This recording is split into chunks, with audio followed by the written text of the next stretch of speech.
Today in Canberra, Attorney-General Mark Dreyfus announced that the Gillard government has abandoned their dangerous human rights and anti-discrimination bill. This is a very significant victory for freedom of speech. Let's remember exactly what it is that this draft law, pushed by Nicola Roxon, would have done. For the first time, it would have made it unlawful to offend someone on the basis of their political beliefs, their religion, or their social origin at work. It would have reversed the onus of proof, undermining one of the most fundamental features of our legal system, the presumption of innocence. A law like this should have no place in a free society, but the Gillard government was intent on imposing it on the Australian people. Thankfully, they've now been forced to back down. Once the Australian people heard about their plan, they made it clear that they would not stand for it. It's truly frightening how close we came to losing our most basic freedom, freedom of speech. Even today, Greens leader Christine Milne said this law could pass the Parliament. If it wasn't for the work of my colleagues at the Institute of Public Affairs, there's a very good chance Christine Milne would have been right.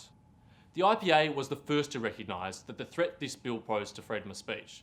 Simon Breeny, director of the Legal Rights Project here at the IPA, wrote the very first article in the Australian media on why this law would hit free speech.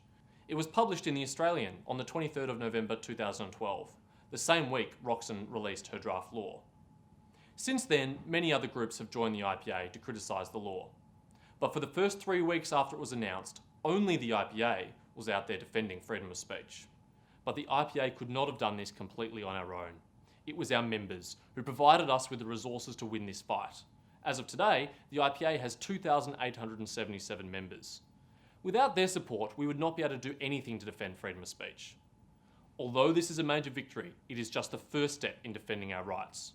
The next step is to ensure that all other laws which restrict freedom of speech are repealed. Section 18C of the Racial Discrimination Act, the law that was used against Andrew Bolt, is at the top of that list. It also makes it illegal to offend and insult people. Opposition leader Tony Abbott has promised that if he is elected Prime Minister, he will repeal this law. We must ensure he delivers on that promise. It's also time that the taxpayer-funded organisations that have campaigned against free speech are brought into line. If people want to campaign to take away Australians' rights, they can do that with their own money. The Australian Human Rights Commission is 100% taxpayer-funded. It's supposed to defend all of our human rights, but it has aggressively lobbied government to pass the anti-discrimination laws. And its submission to the Senate inquiry examining the laws didn't even bother to mention free speech. The IPA has called for the Human Rights Commission to be abolished. At the very least, it needs multiple freedom commissioners to sit alongside the 5 anti-discrimination commissioners it already employs. Another group that has tried to force these laws through is the Human Rights Law Centre. They should be free to campaign for whatever legislative change they want, but they should not do it with Victorian taxpayers' money.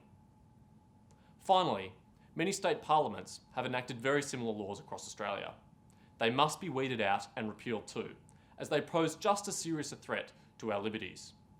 To achieve all this, the IPA will need your support. If you are not already a member of the IPA, please join. You can sign up online at our website, www.ipa.org.au.